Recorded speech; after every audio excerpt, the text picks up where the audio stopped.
Hello everyone. In this video, I'll explain material and properties of materials. Before going to start the properties of materials, first of all we have to know what is material and how the classification of material is. For that, first I explain the material here. Yes, see, the material is nothing but it is a substance, and also it can be defined as it is a mixture of substances that constitutes an object. So here the material can be classified into further types. One is metals, ceramics, polymers, composites, semiconductors. Now here first we'll see what is metal and what is non-metal, or what is ceramics, polymers, composites and semiconductors.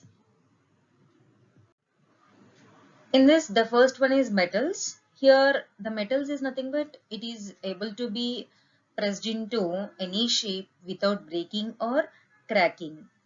And for example of these metals, steel, iron, copper, aluminium, zinc, these are all alloy metals. So the metals are further classified into ferrous metals and non-ferrous metals. That is another thing. And the next one is ceramics. Here, the ceramics is nothing but these are the inorganic and non-metallic components. The ceramics have high strength and also the hardness properties. And the next one is coming to the polymers. Here, the polymers is it is a type of material, means it is a natural or synthetic substances composed of very large molecules. Means those are called as macromolecules also. Totally, it is made up of many of the materials in living organisms. That is polymers. And coming to the composites, the composite material is nothing but it is formed from two or more materials to attain required properties like strength or light in weight. For this, the best example of the composite material is plywood. Plywood is a means it is a composite of different wood materials. And the next one is semiconductors. The semiconductors is nothing but it works due to the imbalance of electrons that carry the negative charge. And here the silicon and germanium are common elemental semiconductors. This is material classification. Now coming to the classification of properties of engineering materials. So in the classification of properties of engineering materials, it can be divided into 8 types mainly. The first one is physical, and the second one is mechanical, chemical properties, thermal properties, electrical properties, technological properties, magnetic properties, optical properties. Out of this, now here we'll discuss about this mechanical properties of engineering materials. Now I'll tell you what is mechanical properties of engineering materials.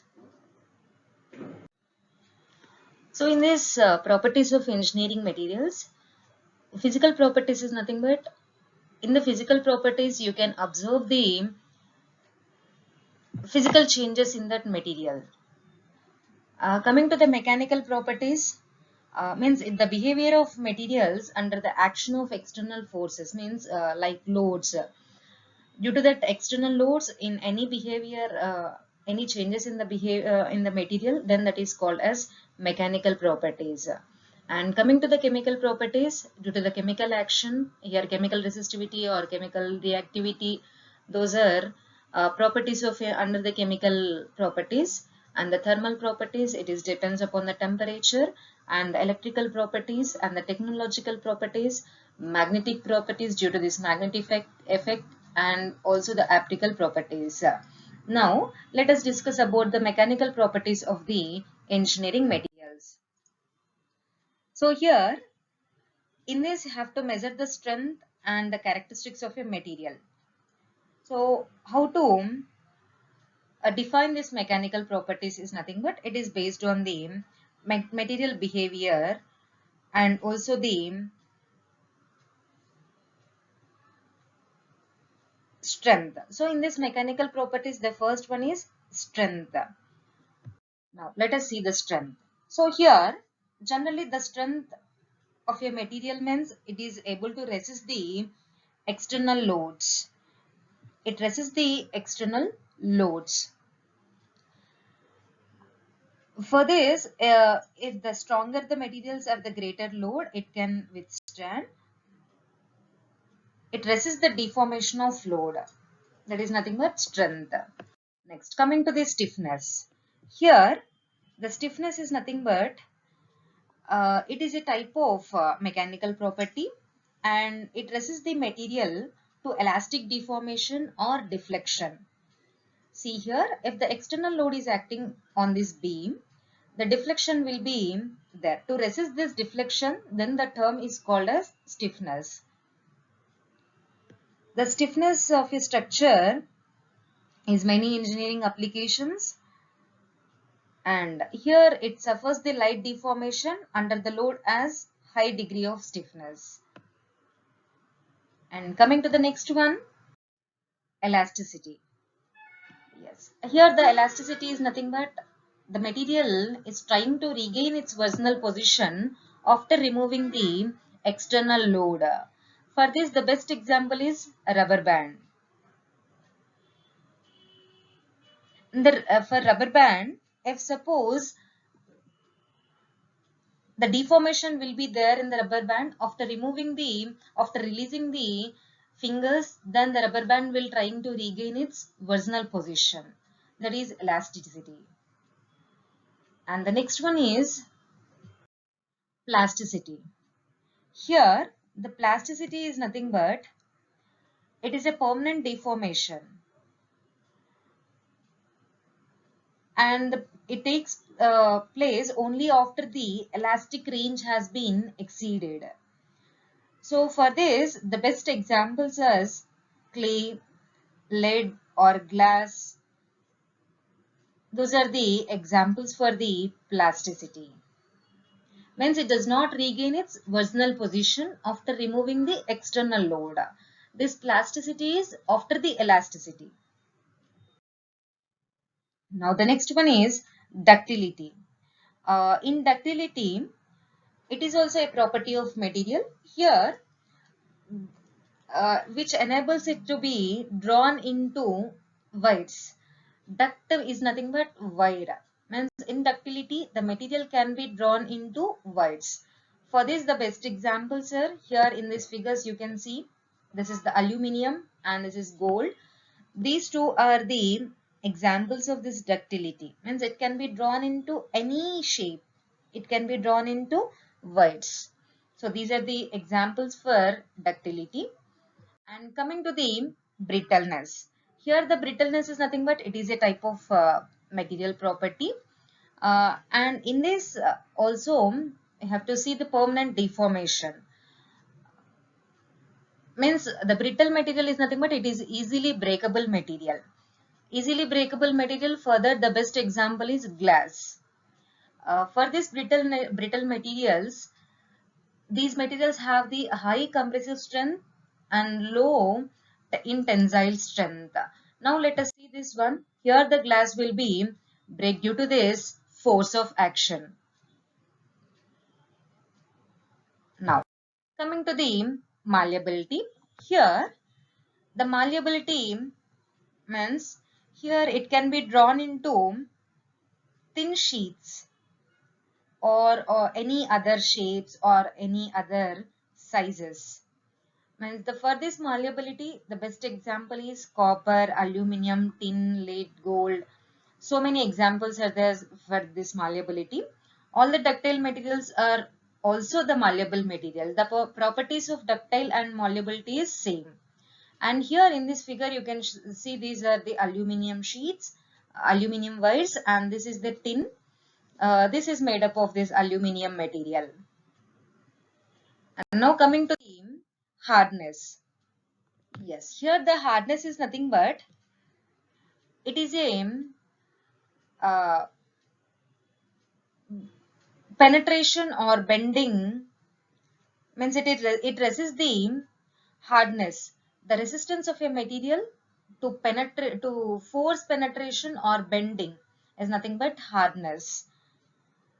It determines the, in this you have to determine the depth and distribution of hardness by using quenching process. In these figures you can see the first one is the scratching, and the second one also knife scratching, and the third one here the hardness testing machine. Using the ball point for the copper, have to test how much of penetration will be there in that material. Now next one, toughness. Here the toughness is a property of material. It is enables into withstand the shock load or impact load. Means it is exactly opposite condition of brittleness. For this the best example is manganese and steel, iron, mild steel. Those are the examples for toughness. And coming to the next property, resilience. The resilience is nothing but ability of a material to absorb the energy. Means here whenever we are applying some external load on a material, then the material is deformed. During the deformation process, here some energy is absorbed. That is nothing but the ability of that material to absorb that energy is called as resilience. Now coming to the creep. Here the creep is nothing but it is a type of deformation, but it is slow and progressive deformation of a material with constant force, with constant time. Here see the graph. For this some metals are generally creep at high temperature. Further the best is plastic, rubber, materials are grape materials. Along the x-axis take the time, and along the y-axis here see the creep strain. During this, if the strain is increases and the time during the constant temperature, the deformation will be like this. In these deformations, the three deformations will be there: stage 1, stage 2, stage 3. In stage 1, you can see the primary creep. Second stage, you can see the secondary creep. And the third stage, that is the tertiary creep. At the final, the rupture will be there. And the next one is fatigue. So here the fatigue is nothing but it is a effect of repeated straining action of the material, actions on the materials, means which causes the break of the material. Now here you can see in this diagram, by repeated forces are acting on this material, it will be break. This is nothing but fatigue. These are the mechanical properties of the engineering materials. Thank you.